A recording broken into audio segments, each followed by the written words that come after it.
அதாவது சுகாதார சீர்கேடு.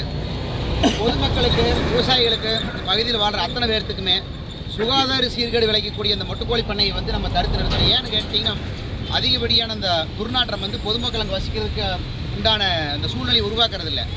அதனால பல பேர் வந்து ரொம்ப மக்கள் நடமாட்டம் இல்லாத பகுதியில் பண்ணை போட்டிருக்கிற சூழ்நிலையில் பொதுமக்களுக்கு மத்தியில் கொண்டு வந்து போட்டு சுகாதார சீர்கேடை வந்து ரொம்ப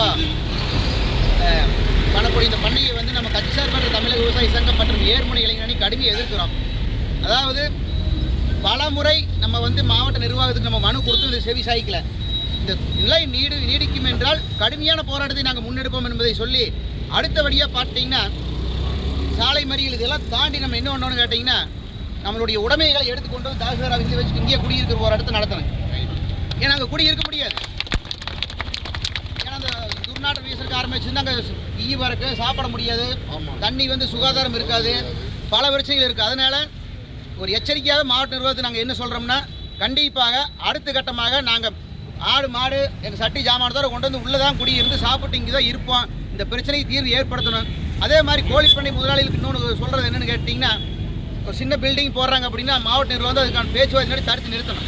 தொடர்ந்து அவங்களை கட்டுறதுக்கு அனுமதி கொடுத்துட்டே இருந்தாங்கன்னா என்ன பண்ணுவாங்க, நாங்கள் இவ்வளோ செலவு பண்ணிட்டோம், நாங்கள் வந்து அமிச்சுதான் ஆகணும், எங்களுக்கு வேறு வழி இல்லைங்குவாங்க.